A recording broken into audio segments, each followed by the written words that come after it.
Halo semuanya, selamat datang di channel YouTube Otomot. Kali ini kami bersama sebuah Daihatsu Xenia, yang mana pasti udah pada tahu banget nih Daihatsu Xenia ini karena dia mesinnya udah berubah jadi V8 dan bener banget ini punya Mobi, dan mobil ini sebenarnya udah banyak tayang di banyak YouTube ya, dari mulai channel Mas Fitra, lalu Omobi, dan di Daihatsu Indonesia juga ada. Tapi karena kita channel modifikasi, kayaknya nggak lengkap kalau ngebahas modifikasi Xenia dengan mesin V8 ini, karena modifikasinya cukup ekstrim, ganti jantung pacunya tuh bener-bener jauh banget dari standarnya, dan kita bakal bahas gimana ubahannya dan apa aja yang udah diubah di mobil ini. Makanya jangan kemana-mana, bersama saya Brian, selamat menonton.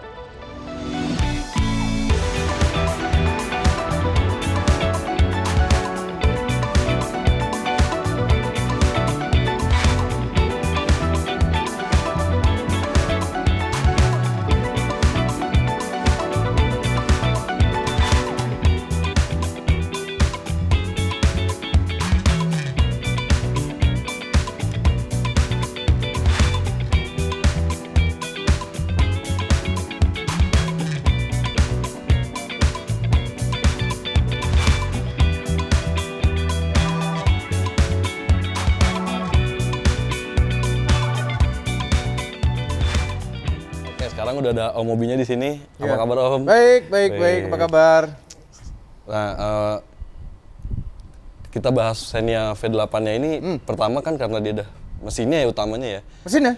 Nah itu apa aja Om yang diubah dari mesinnya? Mesinnya nggak diubah apa-apa, standar. Enggak, dari V8 itu pakai apa dia V8-nya? Standar Lexus. Berarti kode mesin. 1UZ. 1UZ. Berarti 4000 cc. 4000 cc V8 menghasilkan tenaga nggak nyampe 200 horsepower sih harusnya ya, 180-an sekian. Torsinya rasanya lumayan gede, tapi secara angka juga nggak gede. Memang zaman dulu tuh orang bikin mesin kan nggak kayak zaman sekarang. Zaman sekarang itu orang bikin mesin kapasitas kecil bisa tenaga besar-besar, apalagi pakai turbo gitu. Kalau zaman dulu NA ya, yang penting pada saat itu ini kan mesin dipakai Lexus ya. Nah, Lexus itu yang benar-benar mikirin yang namanya getaran. Getaran, suara, segala macam-macam. Nah, jadi mesin ini memang terlahir bukan untuk performance tapi untuk kenyamanan. Berarti masih tetap nyaman Om dipakai. Nyaman sekali. Nyaman sekali. Cuma kita bikin nggak nyaman dengan knalpotnya dikencengin gitu-gitu. Kenapa nggak dibuka aja sih? Oh iya. Langsung dibuka ya. Rian, males cuci tangan. Ini tangannya masih patah nih. Oh, tangannya copot. Nah, nih. Kan ada tulisannya 1UZ FE. Oh iya, benar. Nah, kan kalau mobil Jepang biasanya kalau swap itu 2JZ atau 4AG atau ke Honda K20 gitu. Kenapa milihnya V8-nya Lexus nih Om? Oke, mesinnya 1UZ itu mesin umum yang dipakai banyak orang yang modifikasi engine shop di Indonesia ya, karena selain itu halus ya, selain itu mudah didapatkan. Lebih mudah didapatkan ya mesinnya. Dan ini mesin reliable, nggak gampang rusak. Oh, jadi lebih awet gitu dipakai ya? Iya, dan masih satu grup sama dia nih. Toyota. Oh iya, benar masih satu grup. Walaupun nggak ada hubungannya sama sekali mobilnya, cuma setidaknya masih bisa dihubung-hubungkan satu grup. Nggak terlalu menyimpang jauh gitu ya? Nggak terlalu menyimpang jauh, dan kalau misalnya kita pasang inline six, ya 2JZ gitu ya, itu space-nya bisa jadi makin nggak cukup lagi. Oh. Ini aja udah sangat nggak cukup, sehingga itu firewall kita bobok loh di dalam tuh. Oh iya. Di dalam, kalau kita duduk dalam tuh terasa di kakinya agak lebih gembung gitu ya. Dan mengorbankan juga di itu namanya apa, evaporator AC. Iya. Evaporator yang di dalam kabin. Oh, blower. Ya, blowernya kecilnya tuh ada tempat evaporatornya juga kalau nggak salah. Itu dikorbanin akhirnya? Itu dikorbanin. Jadi ya AC-nya jadi agak lebih mengecil. Cuma memang perubahan ini nggak cuma tempatnya kurang, gedein dikit tempatnya. AC-nya kegedean, kecilin dikit, nggak sekedar begitu aja. Ini secara mounting juga tuh benar-benar cukup tricky tapi bisa. Berarti mounting-mountingnya disesuaikan lagi ya Om? Disesuaikan lagi, dan yang paling lebih tricky itu adalah steering systemnya. Ya. Standarnya Xenia generasi ini itu setirnya tuh EPS, Electronic Power Steering. Ya, Electronic Power Steering nggak tahu motornya posisinya di mana gitu sehingga nabrak sama mesin ini. Akhirnya ganti rack and pinion punya yang dulu yang lama, Xenia yang lama yang masih hidrolik. Pompa hidroliknya pakai standarnya si 1Z ya, nih kan nih. Power steering fluid. Power steering. Ya, begitu. Nah, kalau dari mesin kan ini juga ada standar Om. Filter udara begini. Filter udara enggak? Filter udara kan aslinya Lexus nggak mungkin pakai open air filter gini kan. Berarti ada dimodifikasi. Ada modifikasi ini. Terus karena ECU standarnya itu nggak dapat, kita pakai ECU aftermarket Mega Squirt. Ya, kita pakai ECU aftermarket itu. Knalpot kita tentu ya nggak pakai aslinya dia ya knalpot ya. Knalpot kita ganti yang pakai apa tuh? Valvetronic. Jadi pakai ada katup, mau suara kenceng, mau suara pelan. Tapi sayang sekali mau suara pelannya pun kenceng. Karena ada V8 itu ya. Karena V8-nya dan katupnya agak nggak bekerja dengan baik. Dia pakai sistem vakum, nggak tahu mampet apa gimana tuh selang gitu ya. Oke. Nah, kalau kan mesin udah nih Om. Nah, buat masukin mesin ini pendingin gitu ada masalah nggak sih Om? Pendinginan pakai radiator. Itu ada pergeseran atau tetap standarnya? Ini radiatornya apa sih, Yan? Hah? Toyorat. Oh, ini radiator aftermarket ini. Ya, lupa. Ini project udah cukup lama. Yang ngerjain Om Turbo. Ya. Om Turbo juga bengkelnya udah di mana tahu, jadi ya kita panggil buat interview ini ya, si Om Turbo. Ya? Om Turbo. Kita panggil buat interview ini ya kemarin. Dianya nggak bisa. Iya, dianya nggak bisa. Harusnya dia yang menjelaskan semua itu. Dia yang menjelaskan ya, dia yang lebih ngerti ya. Nah kalau mesin kan udah nih Om. Kenapa tampilannya juga nggak dibikin lebih racing justru atau itu gimana gitu Om? Bukan tampilan yang masalah, kenapa ada di dalam Xenia gitu kan? Ya kan? Pertanyaan itu kenapa nggak mobil apa kayak yang lebih keren apa ya? Apa rear wheel drive? Ya mobil lain deh. Nggak low MPV gini. Jawabannya tuh kalau bisa kenapa tidak? Ya kan? Benar. Kenapa kita mau nyari justru bentuk sleeper taksi online? Oh, biar kesana sleeper gitu Om ya? Taksi online, tapi bermesin V8. Mantap Om. Ya kan? Nah ini nggak lihat logo Otomobi tuh. Oh iya, ada lambangnya sendiri nih. Jadi mesinnya Omobi berarti? Mesin Omobi.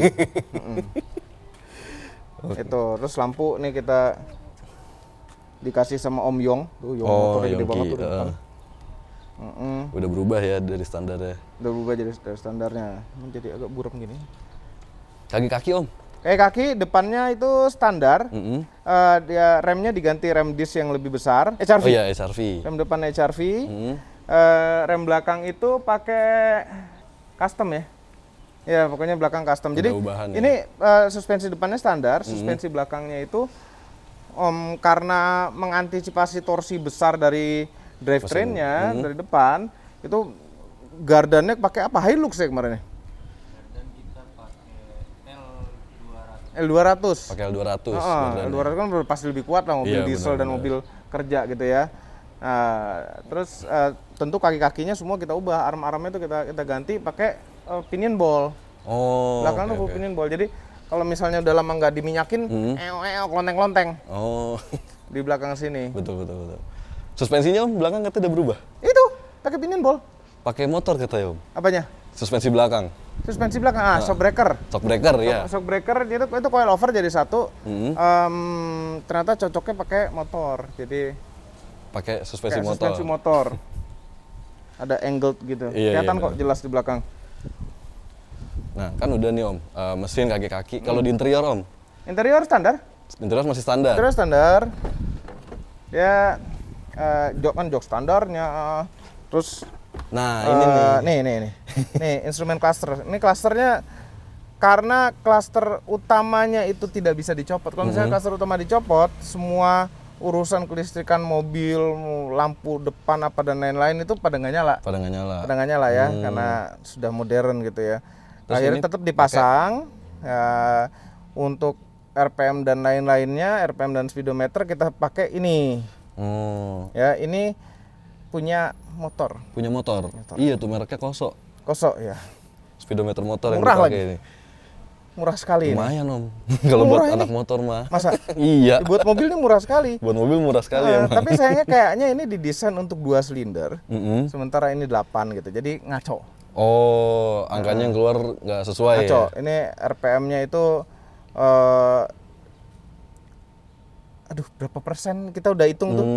Aslinya berapa jadi berapa, terus speedometer lebih optimis dia.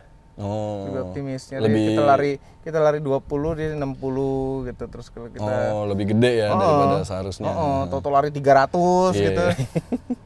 Seru sih, seru. Terus ini shifter juga. Ini custom, ini punyanya Mitsubishi kan? Ingat kan? Udah berubah ya. Ini punyanya Mitsubishi. Kita karena nempel gearbox. Ya sebenarnya shifter kan bisa pakai apa aja. Iya benar. Ini nggak tahu Om Turbo kenapa masang Mitsubishi, karena dia nemunya ini kayaknya. Tapi transmisi ngikutin Lexus ya Om? Ya gearboxnya Lexus. Oke. Gearboxnya Lexus. Nah terus karena rem belakang itu nggak ada untuk rem tangannya. Nah rem tangan yang kita pakai sekarang ini adalah hidrolik. Jadi tetap pakai sistem rem yang ada, cuma masalah hidrolik kan lama-lama nggak, itu kan nggak bisa buat nahan lama. Dia akan lama-lama ngerilis pelan-pelan. Nah ini hidrolik. Keren kan, kayak anak-anak itu slalom. Iya. Oke. Tuh. Terus apa, semuanya standar. Semuanya standar. Jok paling belakang dicopot ya? Iya, dicopot. Enggak ada. Ada masih. Ini tadinya mau kita ganti jok kayak jok model-model muscle car gitu, cuma ngalah biarin standar aja. Nah, buat ngebangun ini Om, butuh berapa lama? Oh, ini cepet nih project 3 sebulan ya? Sebulan. Cepet karena banget. Waktu itu mau ditampilin di ini IMX. Oh, IMX ya. Jadi kejar-kejaran. Kejar-kejaran ya. Sebulan kelar. Sebulan ya?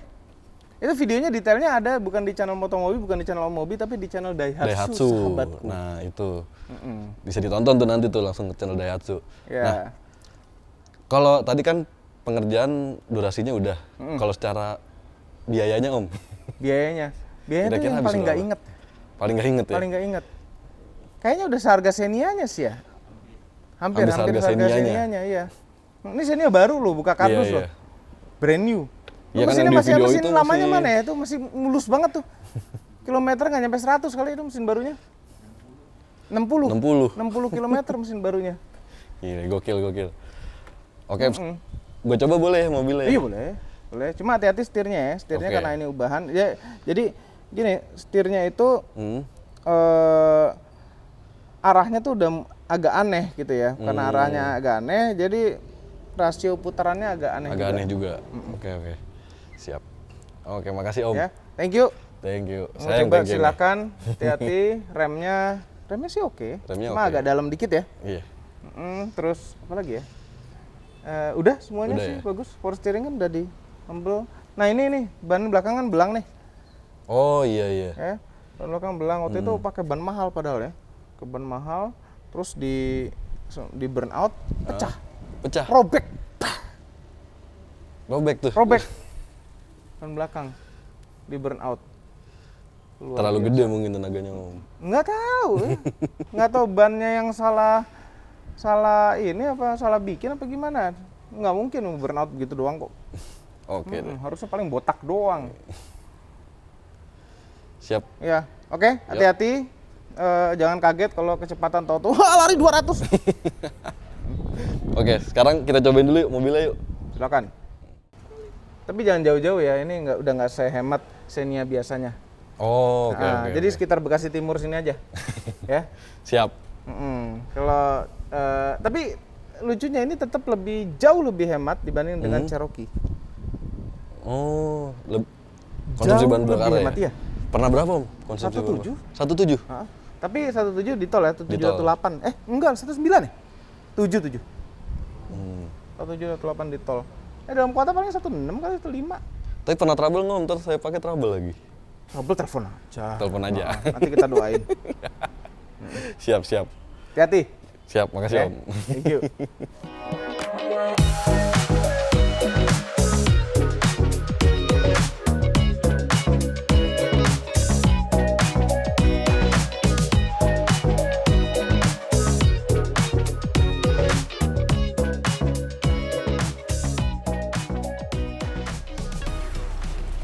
Oke, sekarang kita cobain nih Daihatsu Xenia V8 punya Om Mobi. Sampai 15.000 RPM-nya. Suaranya. Nah, lu kok mati?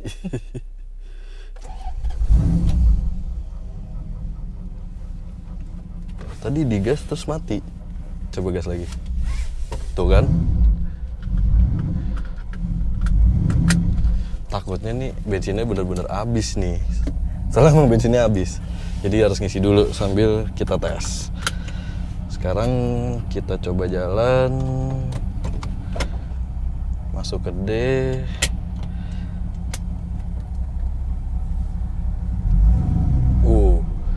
Baru di gas dikit.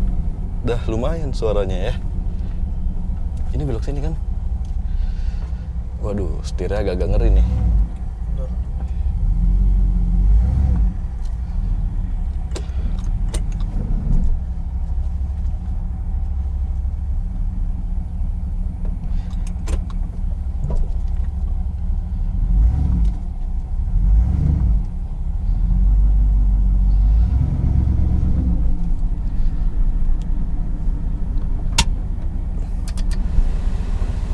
Nah, AC-nya juga. Jadi kalau blower di 1 itu nggak terasa anginnya. Harus di 4 bener-bener. Kalau tengah bolong gini sih panas ya di dalamnya ya. Nah, sekarang kita coba.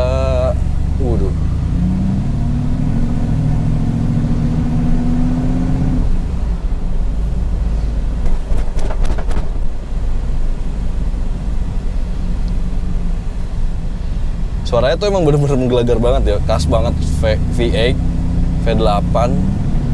Dan ini gasnya jadi responsif banget. Nah kan.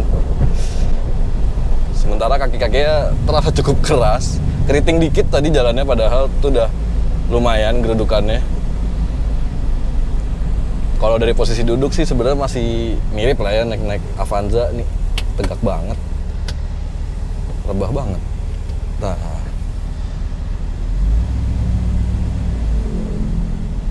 AC-nya putarannya naik blowernya kalau digas. Secara digunakan sih buat pergi-pergi gitu masih oke ya. Tapi kalau buat harian rasanya kalau macet tengah bolong gitu cukup menyusahkan ya, agak panas soalnya. Walaupun Dani blowernya ada di 4 masih keringetan. Nah di sini ada yang menarik nih, kayak ngomong bilang tadi, speedometernya itu kalibrasinya nggak cukup baik. Jadi di sini kelihatan jalannya 50 km per jam, padahal ini pelan banget. Jalanannya lumayan macet.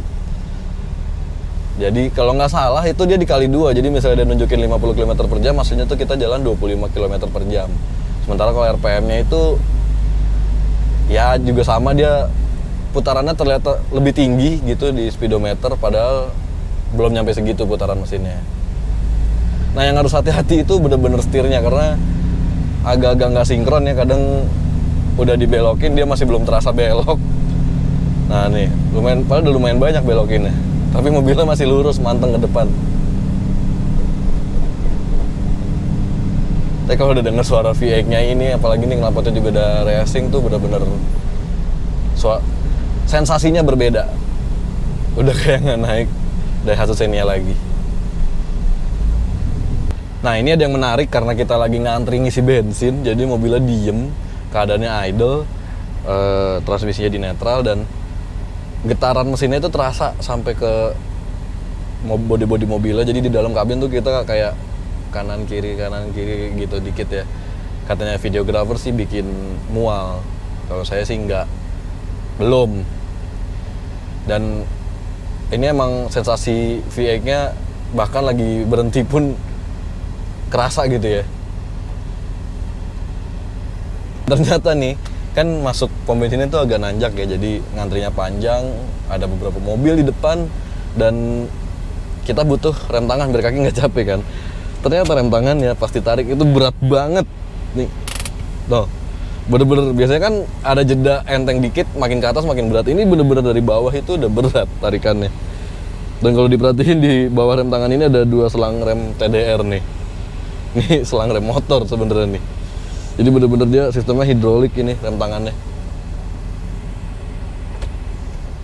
Sekarang kita coba ya akselerasinya Xenia V8 ini, karena ini jalannya cukup kosong. Langsung aja kita bejek. Wow, bener-bener kerasa nih jambakannya nih.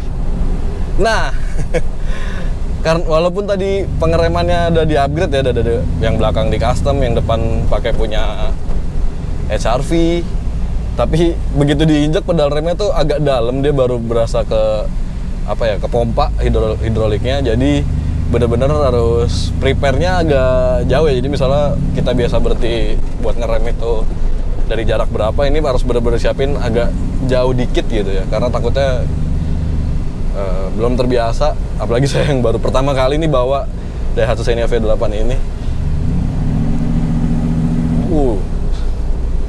Bukan cuma dari tarikan doang yang mengesankan, jadi kalau kita bejek juga suaranya tuh bener-bener kerasa gitu V8-nya.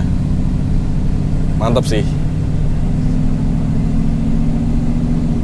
Dan dari tadi kayaknya orang-orang lihat ini kalau mobil ini suaranya sekenceng itu, kayak kaget gitu, ini Xenia tapi kok knalpotnya menggelegar banget.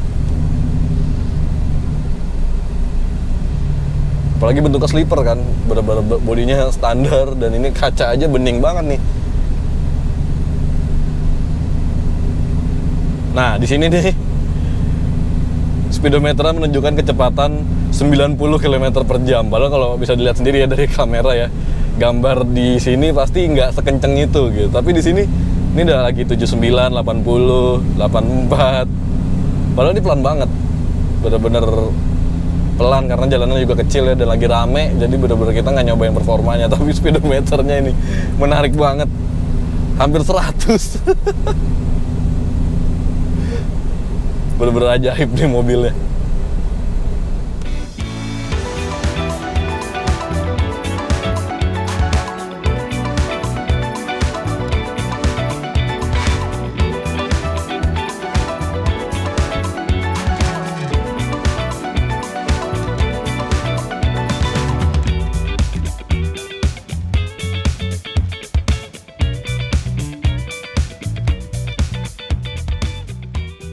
Gimana rasanya? Mantep sih Om, suaranya bener-bener sensasinya V8-nya itu dapat banget. Iya, emang V8 soalnya. Iya. Jadi rasanya lebih bawa rasa muscle car gitu. Dan jambakannya kerasa banget, tapi masih nyaman lah. AC ternyata walaupun awal-awal masih panas ya, tapi udah jalan lama itu dingin. Masa? Iya. Kayaknya belum dibenerin AC-nya. Setirnya gimana? Nah, steering nih yang agak tricky, jadi bener-bener harus diperhitungkan dengan matang sih Iya, Om. karena angle itunya salah gitu loh. Jadi Iya. kemiringannya tuh salah gara-gara mesinnya terlalu lebar, jadi mesti lewat jalur yang berbeda. Lewat jalur beda ya. Nah, itu dia. Remnya dan lain-lain.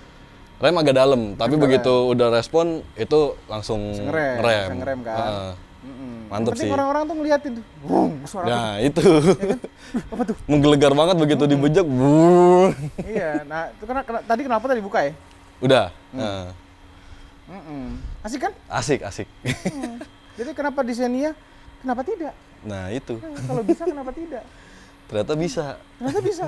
Oke, itu dia review Daihatsu Xenia V8 punya Om Mobi. Makasih banget Om udah bisa di-review. Dan jangan lupa juga untuk like dan share video ini ke teman-teman Anda. Siapa tahu ada juga yang pengen modif Xenia-nya atau Avanza gitu Om, jadi V8 juga. Tidak direkomen ya? Tidak direkomen. Oke, ini adalah penghujung video kami. Jangan lupa juga untuk subscribe channel Otomot dan subscribe juga channel Om Mobi. Sampai jumpa. Motomobi. Oh iya, Motomobi. Sampai jumpa di video review berikutnya. Dadah. Terima kasih telah menonton.